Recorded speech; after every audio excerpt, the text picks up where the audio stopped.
Party people, we are live. It's your boys. It's the OGP. We got RB Brinks down there. We got PY down there, the fly guy. Talking a little Eagles draft and what's the biggest need after that. Free agency. Now the draft is settled and the dust is settled. But you know it's your boys on A2D Radio. Eagles Talk Monday night. Let's go. You love the Eagles, let me get a hell yeah! You love the Philadelphia Eagles, let me get a hell yeah! Philadelphia!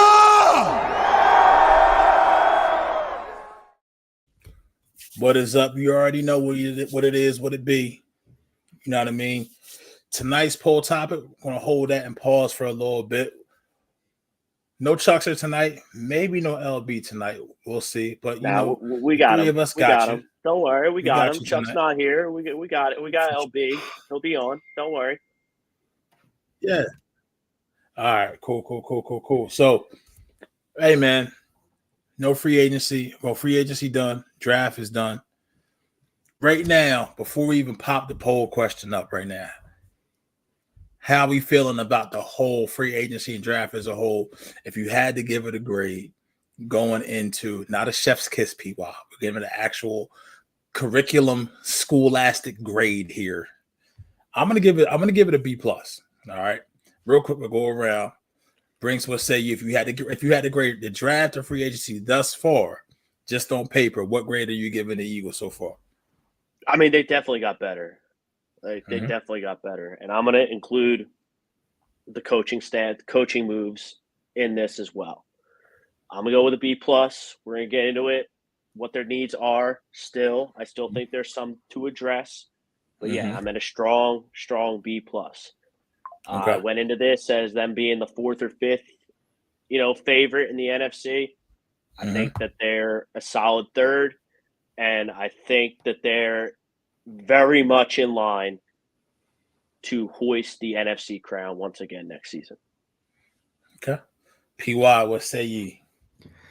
Yeah, I think as of right now, I have them at a B+, kind of like everyone else does. The coaching staff is massively improved. They completely rehauled the defense. You got a game-changing running back in Saquon Barkley, and I think he knocked the ball out of the park when it comes to the draft. Like, you got some of the best blue-chip defensive players in that draft. So we all seen the little short. I think on A2D social, we may have put something out. We should have put something out where we see Saquon hitting the rack, squatting, whatever, however many plates it was. Felt like he had me on his shoulders or something like that. You all behind you to see Jalen Hurts with a little smirk, with a smirk behind his face, like, all right. So I don't think the tush push is going anywhere. It may look different from where the drive is coming from now that you got Saquon back there. But I definitely still think that's going to be a weapon. But PY, it's very interesting that you brought up the draft. I'm looking in the comments right now to kind of see where we're at. We got John Malmos going with a B+. Povia from Hockey Talk on Tuesday saying, "What's up, fam?" And then Little G Griffith saying, "I'm a big fan of the Eagles 2021 season. I feel like it's about 50-11 birds right there. Eagles draft, good day." So tonight's poll, we'll pop it up now. It's real edge rusher now with the free agency over with, draft over with. When we look at this team now as a whole, both sides of the ball, edge rusher is the biggest post-draft need. Agree or disagree? Yep. So PY, this is a snake topic. We're gonna go right back to you since you finished this off with the little soft question. I'll go back to you for your answer to the poll tonight. I mean, it's hard not to agree to it just because of the fact that, like, we lost our best pass rusher through trade, like, especially coming off last year where all of our best pass rushers kind of crapped the bed. Hassan Reddick, Josh Sweat, Fletcher Cox, like a lot of other guys, like, just hit that wall like there's no tomorrow. You know what I mean? Like, I don't really feel like you can look at this draft. You can look at the season right now and pinpoint who your best pass rusher is right now. You hope it's Huff. You hope Josh Sweat could be a possibility. You hope Jalen Carter could be a possibility. But as of right now, you can't say with a surefire thought that this guy is destined to be your best pass rusher when it comes to this season. It's all projections. It's all hope. Like, You need to go out there and get another pass rusher. I'm not saying you're going to go out there and find a Hassan Reddick. That's just not happening. But what you do need to do is to shore up the pass rusher position and just give yourself at least some depth, so that way your guys aren't getting tired out by week 3. Right. I'll go here. We'll let Brinks close it out. All right. So I agree, but then I don't agree. I agree with the position. And I agree with the position definitely at the top. I think the depth can come from anywhere. But going back to what they've done in free agency, what they've done in the draft, if Quinyon can come in day one and help out and bolster that secondary, you remember our 2017, 2018 year, the secondary was solid, and they got some cover sacks. It allows players just to help. They had the quarterback hold the ball that half second to a second longer, and maybe we can get home. What does frustrate me is now this question wouldn't even be a question if Hassan Reddick was still here, but he's not. And he still hasn't saw a new contract, which makes you really think, like, what really happened? What went on? You're not going to find that now. You're not going to find a pass rusher of that level and that caliber right now. And I know Montez Sweat, Chase Young's not. I would love, even if, like, I think that Chase Young went to the Saints, if I'm not mistaken, right? He definitely didn't live up to the number 1 overall pick, but would you a 1-year deal here? Would that have helped? Something, at the top end, not so much, once again, not so much thinking about the depth, but at the top end, we have to really rely, honestly, you brought up Bryce Huff. We have to rely on 2 guys taking a step forward. Bryce Huff now is going to see more playing time. He's not going to be on a snap count like he was in the Jets, and we need him to contribute, right? And we need to see it for Nolan Smith now, this being his 3rd season. Second season. It feels like it's 3rd. It feels like he's been here for a while. As much coverage and much talk as he's had. We need to see him take that step, because now what they're asked to do and contribute is a lot more on their plate now versus what it was even after this past season, because once again, Reddick was still here.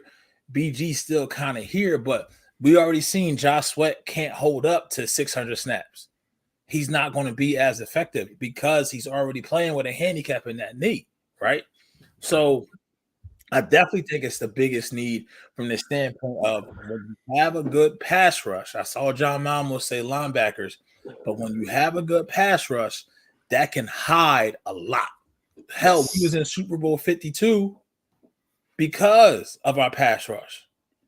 You see what I'm saying? That was the strongest part of the defense that year, right? So, and we should have won that Super Bowl, but nevertheless.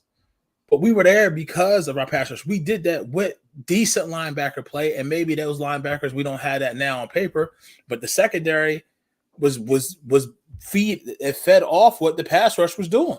How many interceptions did Chauncey had that year? 6, 7? Something along that. And it felt like in 8 or 9 games before he got hurt, right?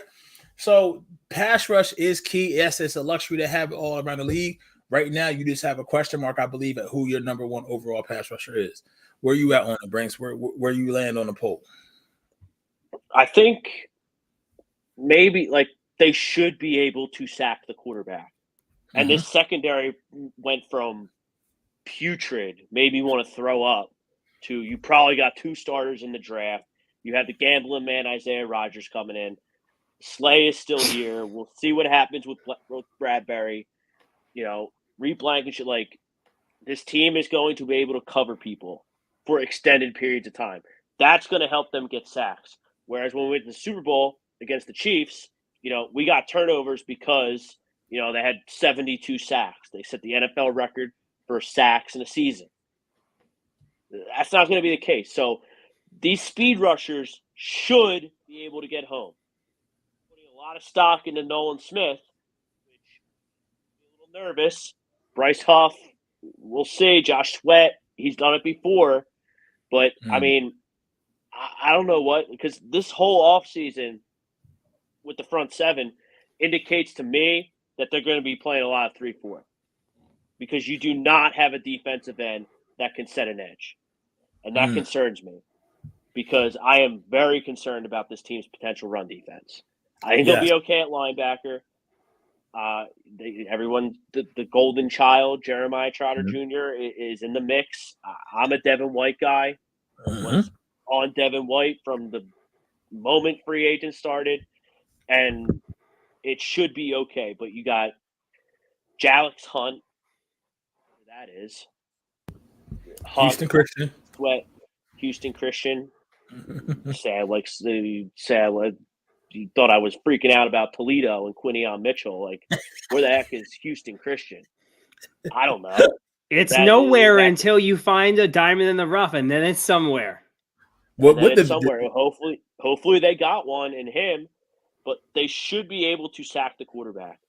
But it should be interesting to see, like, are you going to put Jalen Carter on an edge in a 3-4 look, and he's going to set the edge?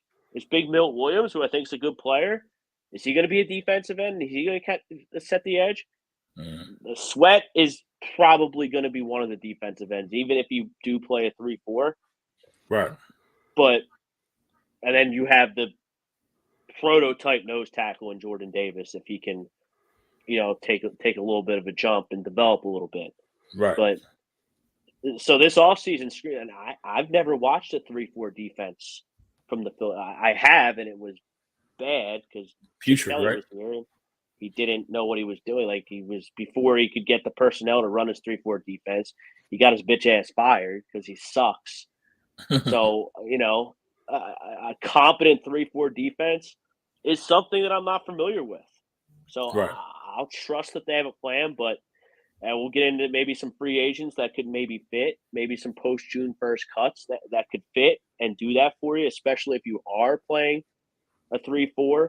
But a defensive end that sets the edge is paramount. Not something this team has. No, and I think that I see the pass defense doing well, being improved, but I'm worried about them against the run because they were really good against the run until it collapsed, and then they couldn't stop anything. And I don't know who the Mike linebacker is going to be as the runner-up. So I don't know who's calling the defense as the captain on this team. 3-4. So any iteration, Davis in the middle, Carter on the edge, Sweat on the edge, whatever you do, right? So that means we're going to have – so all linebackers that are currently in that room are starters. So Devin White's a starter. Yep. Dean is a starter at that point. You throw Trotter Jr. out there already? I mean, what other linebackers are on the – I'm trying to think of other linebackers that are on the roster. Patrick Johnson. I mean, Devin White's going to start. Devin White's a starter, yeah. He may be he may be the Mike. He may be the Mike. I don't. I know. I'd rather I know. him not have that responsibility and just fly around like we've seen him do in the past and just attack and make plays. I'd rather not have him that responsibility. I just want to have Devin White be a heat-seeking missile, see the ball, destroy the ball like Bobby Boucher and the Water Boy. So, and then as far as your other middle linebacker next to Devin White, they're battling out in camp with Trot and Nakobe Dean. I would favor Trot, honestly. Right.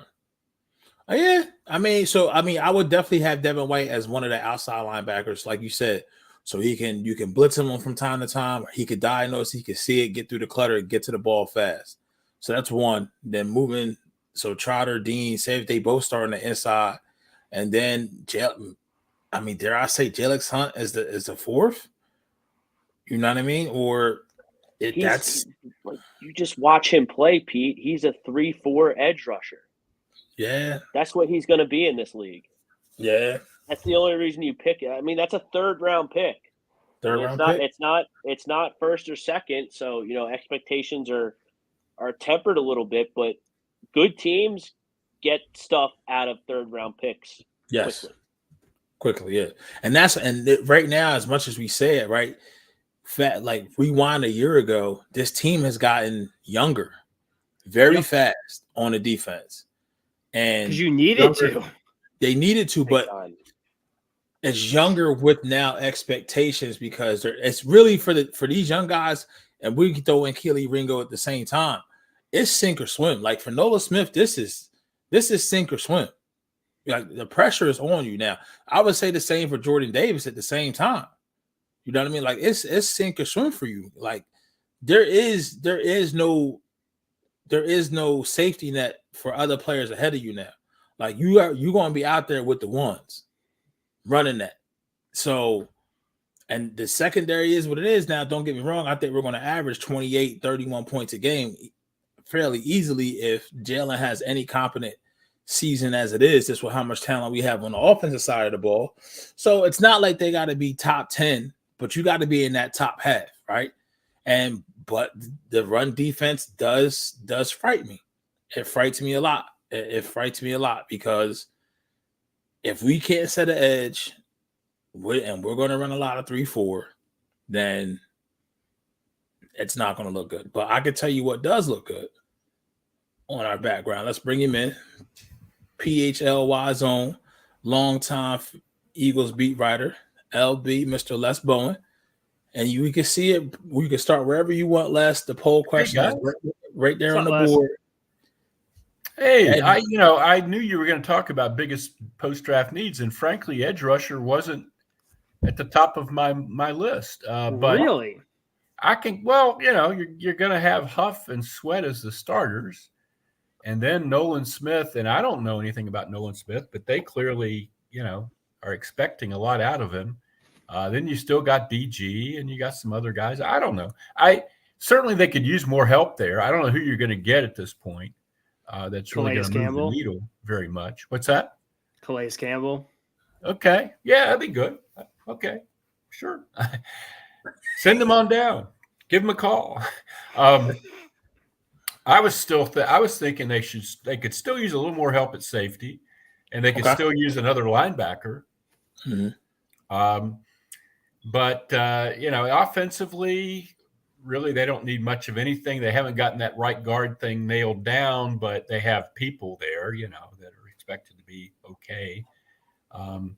I still don't really like the prospect of either of the offensive tackles going down. But, at this point, the draft's over and there's not offensive tackles sitting around waiting for the call. They got the only one of those, Mekhi Becton. Mm-hmm. So, you have to hope you're all right there. But, yeah, I guess edge rusher can go right in the mix there with linebacker and safety. I think they're really good with the starters, but, the depth is going to be something we have to sort of shake out as we go along. So what were you say you would say safety now that we have Sidney Brown coming back at some point eventually, maybe at some point eventually, yeah, but he got hurt at the end of the season. I mean, right. It was it November or December? It was December, I think. December. And they say, you can get back and on the field in like 8-9 months. Right. But everybody always says you're not really the same player for a full year. Right, to get that explosive. I don't know that I expect anything out of Sidney Brown this year. But they did bring back C.J. Gardner-Johnson, and they do have Blankenship, and we don't know what role Cooper DeJean is going to play, and they've got other guys, I guess. But I still not it's not like they have Malcolm Jenkins running around back there or anything. Fortunately not. Yeah. Right. Although DeJean might be a good – I was talking to somebody else today about, the whole DeJean debate about whether he's a corner or a safety. Malcolm came in as a corner, as a high first-round corner, played in the Super Bowl as a rookie as a corner and won it, and eventually, made the transition to safety. But they didn't do that right away with him. And that you might see a similar thing with DeJean. He might be a corner in the early going and then be a safety later on, because I think safety is a little harder, especially if you haven't really done it. I think it's a very complex situation in the NFL today. But what do I know? But that's kind of how it looks to me. Yeah, I'm looking at the depth chart now. I forgot they had signed Oren Burks. Yeah, and I'm just looking at where the depth chart is for some of these guys. They got left outside linebacker, third string Jelix Hunt. Trotter Jr., second string left side inside backer, right behind Nakobe Dean.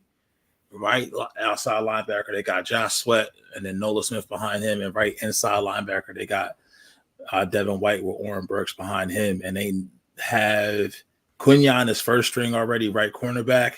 Oh yeah. And then Chauncey, Reed Blankenship, strong safety, full safety, Sidney Brown behind them.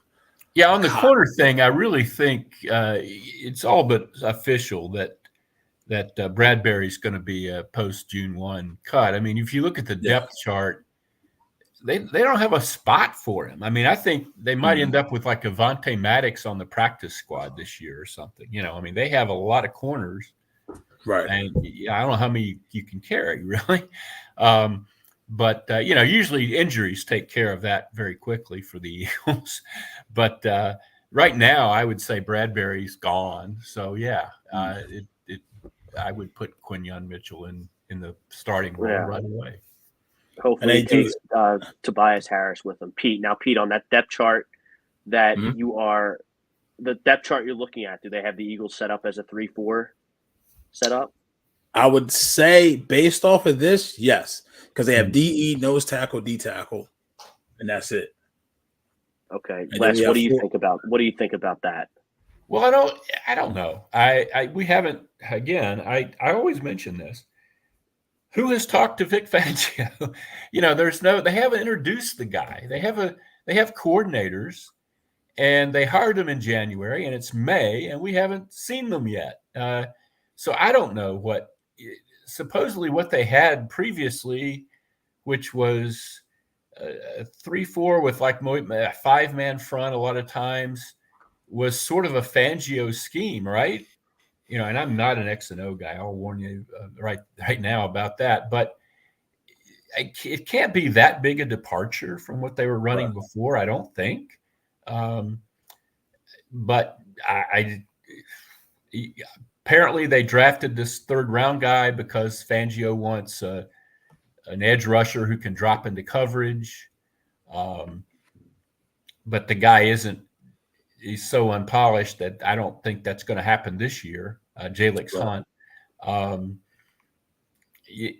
I'd love to know what Vic Fangio wants and what he's going to do with this defense. And the depth chart, they've made a big deal in the past of the depth chart being put together by the PR staff because the coaches won't tell them anything. They don't want anybody to know. You know, it's like Dr. Strangelove. You know, they'll see the big board. You know, it's silly, but yeah, I don't know how official the depth chart is in terms of who's really putting it out there and so forth. But they do have Cooper at first string nickelback right now ahead of Avonte. That would not surprise me at all. Yeah, that would be interesting. I mean, Avonte, they basically let go of Avonte, and then he didn't find a deal anywhere, and they brought him back cheap just to have him around. I think a lot of the secondary. I imagine they're going to be counting on Avonte given his injury history, not because he can't play, but although he didn't play well when he came back last year, but that was kind of nobody was playing well. But Avonte, he's been hurt so much, he's kind of getting guys like that. They get old fast, you know, little guys that have had some injuries. I don't think they're counting on Avonte for anything. I think it'll be he's a good guy to have in your back pocket, you know. Right. It's just the conceptually, to go back to the 4-3 versus 3-4 conversation, like this is big on technique. And I think Fangio's, we sat here, we talked about it. I know Brinks just talked about it with the coordinators. We haven't really seen them, but the whole defensive staff is different now, and it's more seasoned, right? Yeah. So you hope technique is going to be something that at any point with any type of coaching staff, if technique is very, very big, but you hope that they really hit on that because the discipline has to be there. Yes. Regardless of how discipline. Yes. Right. Gap discipline has to be there. Edge discipline has to be there, and the communication has to be there. And it's one of those things where we kind of see what the offense is in its entirety because a lot of the pieces are still there. But when you have a historically bad, worst ranked, 32nd ranked in the league pass defense, and it needs that overhaul, the excitement is there now. Almost 2 weeks removed from the draft this upcoming Thursday, and you got Quinyon Mitchell, you got Cooper DeJean, right? So you got now these pieces in place, but it's like okay, we feel good, but is it buyer's remorse a little bit? Like, can they really solve it? And we won't get that answer until Right. 4 months from now. You know what I mean? So, well, having a healthy Slay is going to be a big part of the. Oh yeah. Unless he's like suddenly old, which is always unless possible. he falls off the cliff like Bradbury Yeah. does. Like having Slay around is going to massively impact your defense.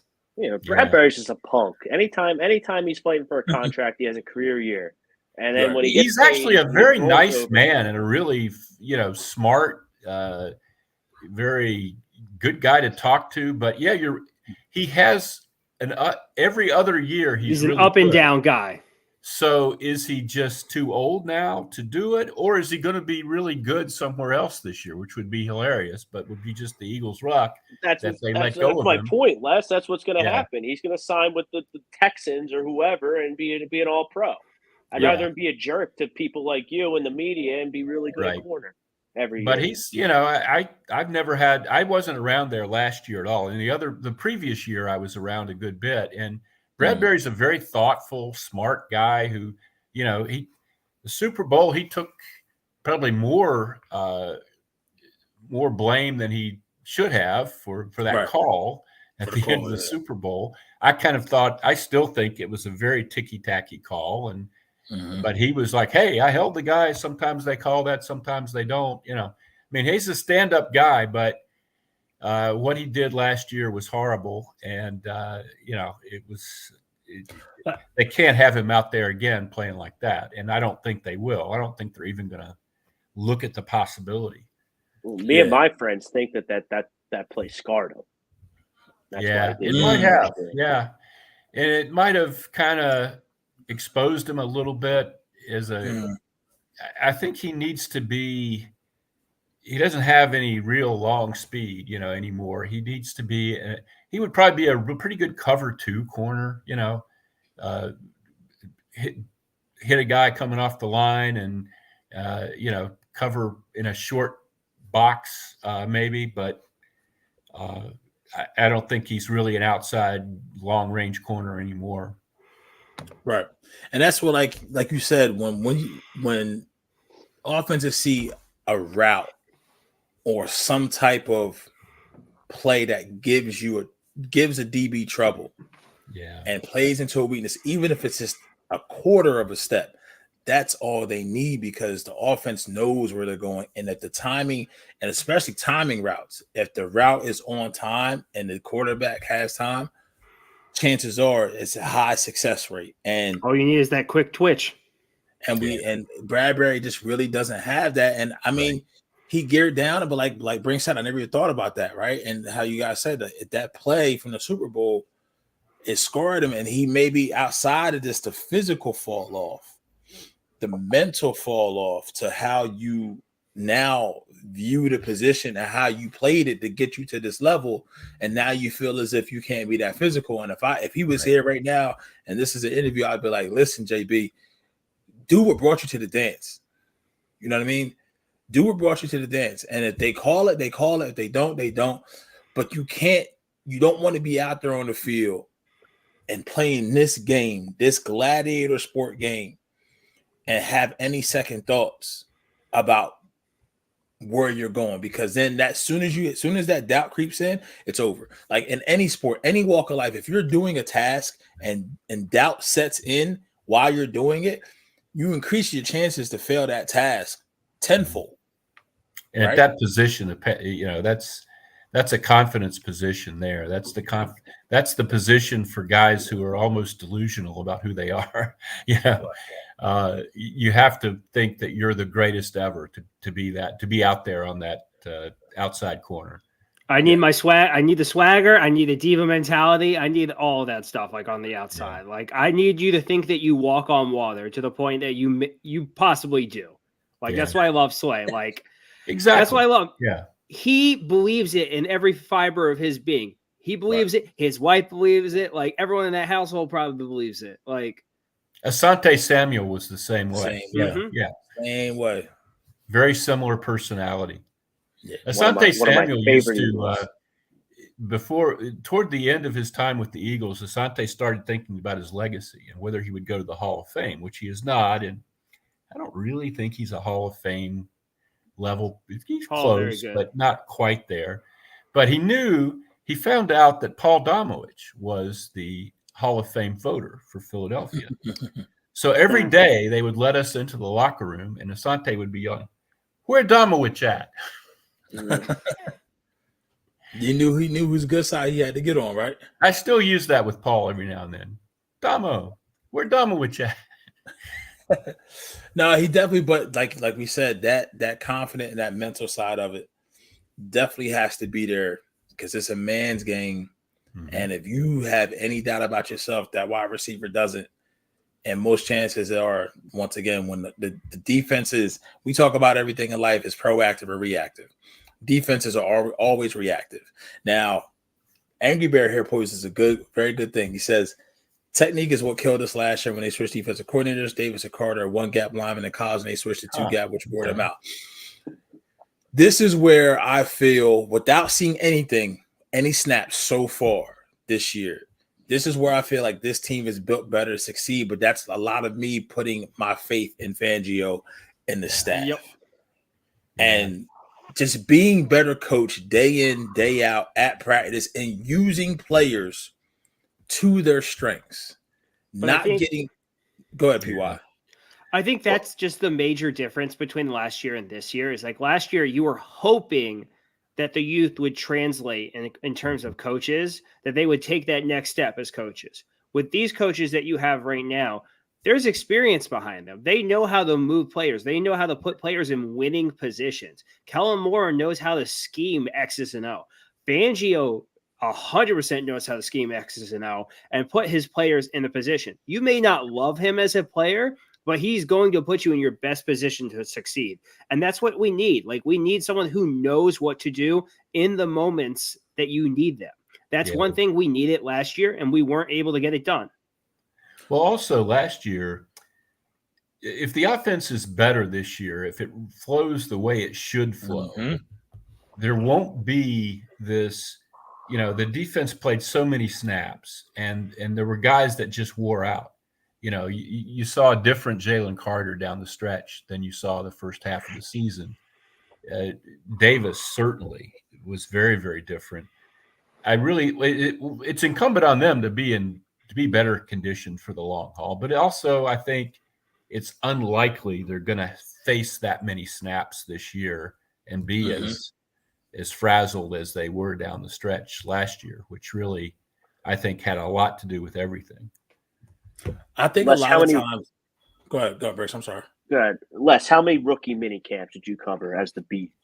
Oh, a whole bunch of them. Yeah, they're pretty funny because these guys, they just, they show up and it's all new to them and they're so excited and, it's they just have no idea. They're all very nice.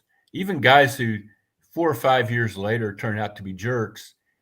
Everybody's nice at rookie minicamp. Nobody wants to get off on the wrong foot, but it's really pretty useless in terms of, they let you watch, but you're just watching like position drills and stuff. I mean, I think if you saw what Nick Sirianni said Friday, these guys have been training for the combine, how to run a 40 real fast and stuff. They're not ready to practice football, really. The Mamula special, essentially. Yeah, and since you only have the rookies there and no veterans to really show them, no, not here, over there, you can't even line them up right. I mean, the only ones there are AJ Brown and Mailata as of right now. And I wrote about that on PHLY today, by the way, about how I was glad to see that.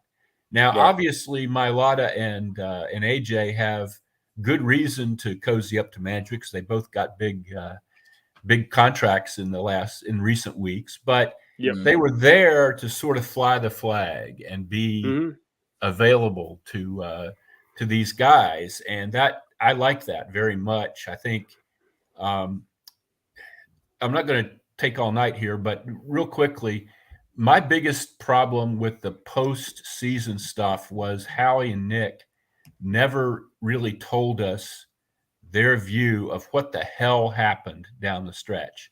Why? We ever will. Why?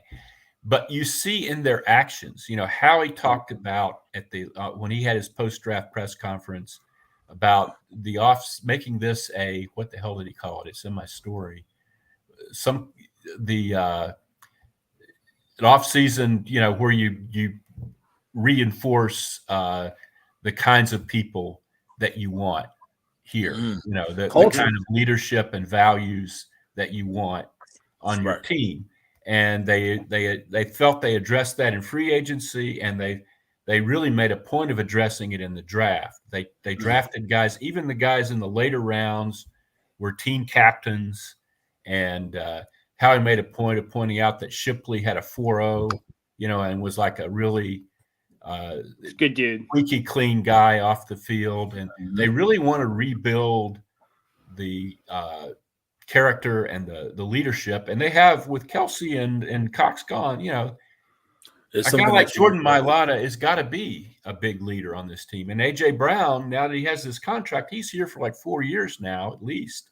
And he's the best player on the team. So he's somebody else that you're really looking to set a tone, and that's all a very big part of this offseason that I don't think gets talked about enough, is rebuilding the leadership. It says a lot. Yeah, and the culture of. Well, I think if you read between the lines, guys, I mean, Hassan Reddick's not here. Yeah, Howie says that. Hassan Reddick has not been paid by the New York Jets. Right. Nope. I didn't, because I wasn't in the locker room last season. I was slow on that, but apparently there was a feeling in the locker room that Hassan was so bothered by not getting that bump after the 2022 amazing season that he had. He didn't get he'd only played 1 year under the deal that he signed, and he didn't like trash the quarterback or anything like T.O. did in that situation, but he definitely wanted a new contract last year, and he wasn't getting it. And there was a feeling that he got kind of selfish and kind of, that he freelancing. Freelancing, and it wasn't a good atmosphere for the young guys. And when things go bad, you can point to a lot of things, but I really think that they didn't want him back, which was a surprise to me, because the year before he wasn't like that at all. Right. But money's a tricky thing. Yeah. Yeah, I feel like everything that's been talked about thus far, the last 5 or 10 minutes or so. And fam, we definitely appreciate you. 87 people watching across all social platforms. Do us a favor, click that little like, maybe hit that subscribe. You could do it here. Also do it for PHLY, where Les definitely writes. How many articles are you putting up a week? It depends. I mean, around the draft, I wrote several times. I've only written once since the draft. I'm not going to just crank stuff out just to be providing content. I want to have something to say, some substance, right? Yeah. So it's kind of up to me when I write, and when they get back on the field again, I'll certainly have more to say, or if they sign somebody or something like that. And basically, even with that, I could draw a parallel to say sometimes from the coaching staff to the players to your content, you can just pump it out. You can do things for the sake of doing things. Sometimes you just got to get out of your own damn way. Yeah. Right. And that's where I feel like the coaching staff sometimes, and that's why we haven't heard Howie and Nick talk about it, because they couldn't get out of their own way. Reddick, freelancing, couldn't get out of his own way. Like, get out of your own way, trust in the system. And now, like you said, the leadership at the top is now gone. BG's on his way out. He knows this is really, really his last ride. So you really needed to reset the tone and the culture. And it really is. The leadership thing is going to be big this offseason. BG, they're keeping him around to play what I keep referring to as a ceremonial role. And it's great that he's going to be here, but my experience with leadership in team sports is if a guy's not really a central factor on the field, that his message is somewhat diminished. BG in his figurehead prime, position out there, rallying the huddle when everybody's tired and making the clutch play in the final minutes the way he did in Super Bowl 52. That's leadership. But BG on the sideline, trying to pump guys up, it's worth something, but it's not really the same thing. Right. The message doesn't carry the same amount of weight. That's Right. where, that's where you said Malata, right? Malata steps forward. Yes. Maybe you can get Jordan Davis to take the next kind of step like that as well. Because now I'll get this right now. I know I said it about Nolan Smith, but I know for a fact this is Jordan Davis's third year here. If I'm not, I'm right. Right. I'm right about that. Okay, 1 point for me. This is definitely Jordan Davis's third year here. So with him, it's like, hey, you may not feel like it, but you are one of the older veterans because you're first string, and we expected you a first round pick. Now these younger guys are going to come to look to you, and you got to set that tone.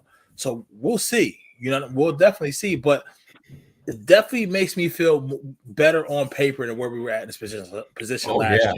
Yeah, I think they're in very good shape on paper. I mean, the things we're talking about are depth. We're not talking about any starting roles or anything like that need to be addressed. And there's still guys you can get.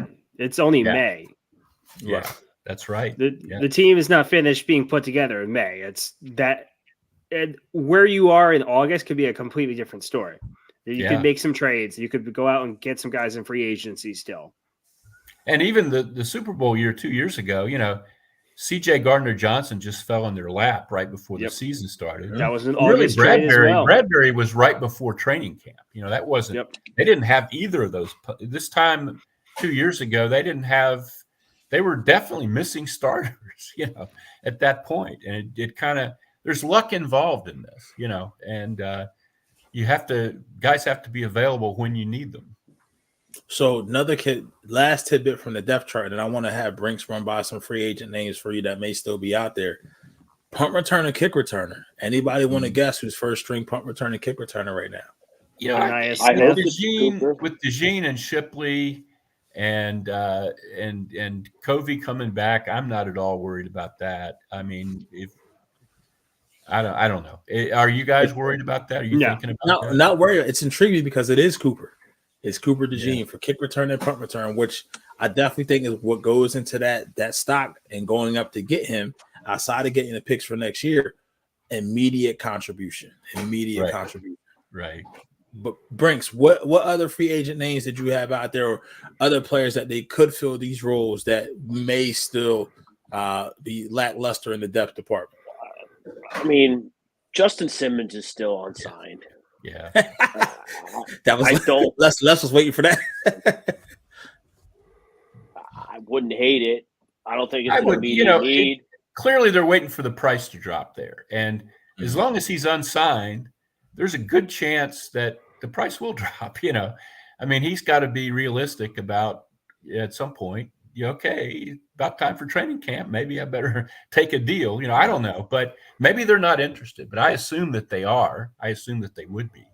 And they're just looking to get him on a vet minimum 1 year deal or something, and that would be okay with me. One that strikes my eye that sets the edge. I mean, he's 38 years old, but he still wants to play is Calais Campbell. Yeah. He plays in a 3-4. He's big and strong. He can set an edge. Wouldn't hurt. That wouldn't bother me at all, really. Nope. Yeah. If he's healthy, and he wants to play. Not saying it's an Eagle-specific need, but, I mean, Tyler Boyd, pretty good slot receiver.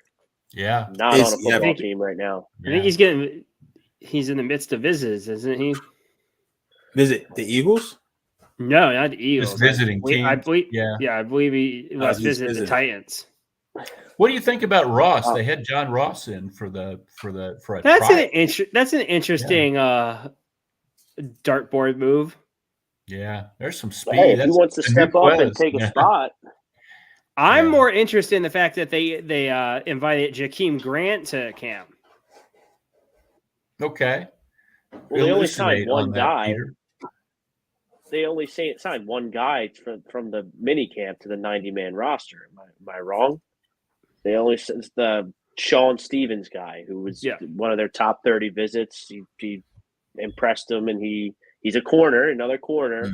Mm-hmm. Again, those top 30 visits, man. But they can bring in any of those veterans that they want, now that they've seen them. I mean, they don't have to sign them today or anything. They can sign them anytime they want, if they want to sign them. Yeah. And Emmanuel Ogba, he was a pretty high draft pick out of Oklahoma State. Love Ogba when he was in Cleveland. End. Wasn't he? Was he in Miami last year? Yes, he was. He was the last few years, he was with Fangio. Okay, yeah, they traded him to Miami. So there's something there. He's big, and he's another guy like Calais Campbell, big and strong. I'm honestly surprised that they have. Go ahead, PY. I'm honestly surprised they have not brought in more Fangio guys, like as opposed to like other defensive coordinators we've brought in who have brought in their guys like Jim Schwartz, like Jonathan Gannon. You know, things weren't great for Fangio, and which is why he was available for the Eagles. Those guys in Miami didn't much like him, a lot of them. Right. So you'd have to go back before that to guys who played for him probably in other places. You know, but that's a good point. You're right. It's usually you do see somebody who's this coordinator's guy that shows up sooner or later. No, 100%. And it's like, but I think that's something Howie may have learned from. Let me not just lay at the beck and feet of my new coordinator and give them everything they wanted, because then I think you undermine what the scouts can do, even though it's a little different. Because not only I know we just had the draft, but with free agency too, you have pro scouts. Like you have scouts that are scouting other players from other NFL teams that have played in the NFL. So and honestly, it's really on the scout and everyone else in the organization to kind of sell the coordinator. There has to be some pliability there and some flexibility from the coordinator as well to make sure, like, hey, I understand what you're saying, but here's a counter to that. Let's make a consensus decision and let's be on the same page of one accord. Yeah, I mentioned on another podcast that you can really go wrong in the draft thinking too much about who the coordinator is and what the system is. Right.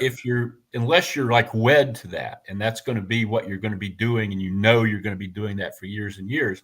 Right. And the example I used was, and thank God this worked out, but the real engine for drafting Fletcher Cox was Jim Washburn. Jim Washburn really wanted Fletcher Cox. Well, before Fletcher Cox's rookie year was over, Jim Washburn was out on the street. Yep. And by Fletcher Cox's second year, he was a 3-4 defensive end, which was not at all what anybody had envisioned for him in any way. Thank God he's such a great player that he could just do anything. But, you don't draft a guy because this coach wants him to do this. You draft him because he's a great player, mainly. Yep. Maybe down the line when you get deep in the draft, you can think about stuff like that. But with your high picks, you're not worried about, coach so-and-so likes this guy. That's how you end up with Jalen Reagor, Yeah. They had Mike McDaniel talking about that when he was with San Francisco. They let him pick one guy towards the end of the draft, and his guy ended up being Kyle Juszczyk. Like, that's the type of guy you look at when it comes to your coaches picking guys. Like, I wouldn't love him at the high of the draft, at the top of the draft, but like middle rounds, if you're in love with a guy, I'd be willing to take a shot at it. Yeah, me too. Yes. Well, Les, before we let you go, we're almost at the 35-minute mark. Any questions out there for Les? When can we expect the next article on PHLY? And are they still only doing the annual subscription? I mean, I know someone over there at PHLY. I'm not really involved in that, but as far as I know, it's just an annual subscription. And I'm sorry, I wish everybody could see it, but I understand also they have to make money. It's a pretty big operation. They have Zach Berman and Bo Wolf and all these people. Okay. Jim Salisbury's writing baseball, I think. And that's an easy topic to write right now. It's, as you guys know, boys are rolling. Making money in this business is hard, and it's they have to figure out a way to do it. I think it's worth the $80 if anybody wants to spend it, but I understand if you don't. But I don't know. I wrote today, and I think that one's pretty topical for the next few days anyway, and then we'll just see what comes to mind. I went to, a lot of my because of the time of year it is, I've been thinking more about the Phillies and their incredible stretch they're on now. And I actually went to the Sixers game the other night, Game 6. That's the kind of stuff, when you're a sports writer for 40 years, you don't ever do stuff like that. You just don't go anywhere as a fan.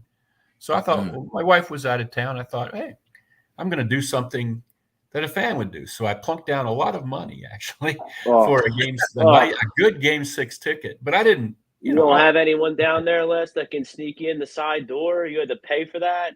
And I wouldn't really do that. I mean, I don't. But, I can pay. I mean, I'm okay. It was fun.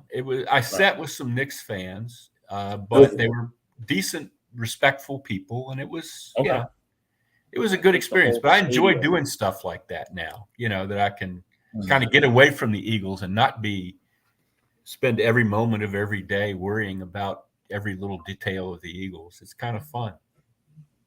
I don't know why I brought that up, but I did. Yeah. I know you guys are probably big fans of the other teams too, right? I'm a fan of all sports, and I want to see players play well. I want to see the sport played at its highest, right? There's some things, I mean, there's supposed to be a rule where Trae Young's stop in the middle of the lane, and not to get too non-football related. You can't do that. I mean, you've seen it. You were there. Kelly Oubre got headbutted in the mouth. I mean Jalen Brunson, I think. Yeah. No. The Jalen Brunson thing, he does what Trae Young's. Oh, yeah, what Trae Young used to do. Yeah. Right, which supposedly the league said we're going to start calling fouls on that. They did. Yeah, that was. Except for Jalen Brunson. The Sixers had no home court that night at all. It was the officiating was, the officiating is the officiating, but it was definitely not in their favor. No, it was almost like tell me you want Jalen Brunson to be the MVP without telling me you want Jalen Brunson to be the MVP. You know what I mean? So with Tobias Harris, the Sixers weren't going to win this championship anyway. So let them start over and do a better job of building around Embiid and Maxey. Is what I say. I know everybody out there was waiting to hear that. This is where you want Daryl Morey right now in this position to be on the phone with Howie Roseman and say, listen, what would you do? Let me borrow Alec Halaby in your brain. Just go out and have dinner. I have 3 players linked to contracts, and I have all this money, and I have max slots, and there's talent available. I can go young. I can go old with Paul George or do whatever, try to get Paul George and LeBron to take less money. That's a pretty good idea. Whatever. I bet Howie would have some ideas about how to approach that. Real quickly before I go, I saw something really funny today from Dallas. The Stars won their Game 7 against Las Vegas, the defending champions. And somebody in Dallas was pointing out that the Stars, the Mavs, and the Rangers have all won Game 7s in recent history here. And I'm thinking Jerry Jones is sitting there watching this like, the only team in Dallas can't win in the playoffs is the one he owns. Let him rot. Those teams went through a lot. I mean, Mike Modano's and the Stars, they won at least one Stanley Cup. They won it in '99, and with Ken Hitchcock as the coach. I covered that, but they haven't won it since then. They're a good organization, but it's hard to win a Stanley Cup. It really is. But anyway, good talking to you guys tonight. I really appreciate you. As always, Les. Who knows what we'll talk about next week? Maybe we'll get into soccer or lacrosse or something. I'm open. We're hoping for a schedule drop. Yeah, we're hoping for a that schedule. Would be cool, wouldn't it? Break down some UFL tape. Yeah. No, but that schedule drop is a big deal, man. And I didn't know when I first started covering the Eagles. When I covered the Flyers all those years, they came out with a schedule. It was like, okay, so what? So I wrote about 4 graphs about it on the Flyers. So the Eagles schedule comes out my first year, and they tell me, they said, hey, the schedule's out. I said, okay. And I'll write a little something. They said, no. This is the back page for tomorrow in the Daily News is the Eagles schedule. I was like, the games, we know who they're playing. We knew who they were playing 3 months ago. This is a big deal, but it is, yes. It's very different because people travel to the games and make plans around the games and stuff. And when you have 82 of them in hockey, it's very, very different. But anyway, thanks again, guys, and have a good evening. Thank you, Les, as always. All right. Les is probably ecstatic he doesn't have to go to Sao Paulo, Brazil this year. I don't know. That'd be a good trip. I would do that. No, it's not. Yes, it is. Man, no. If you've never traveled, I would do it. That is like A2D wants to send me to Brazil, and I'll pass. Please, Tom, let this happen. Send this man to Brazil. You guys get me a plane ticket. Nothing would make me happier than to spend a week in freaking Brazil. Do you know what that city is? I don't care. It's Brazil. Send me, please. It's like the Camden. Rio. It's Camden, Rio, Brazil. Bro. You ain't going to no beach. It's straight like they would see you coming a mile away and pickpocket. Well, yeah, I would hope so. I don't look. They would. You know what? Call me like a car. Call me hard-headed and old-fashioned, but I'm good right here in the U.S. of A. I'm good right here. I don't need to go to England or France or because you a stick in the mud. Let's just be honest here. No, I'm stuck in your ways. God-fearing, red-blooded U.S. of A patriot. Congratulations, you're Darren from Bewitched. Very happy for you.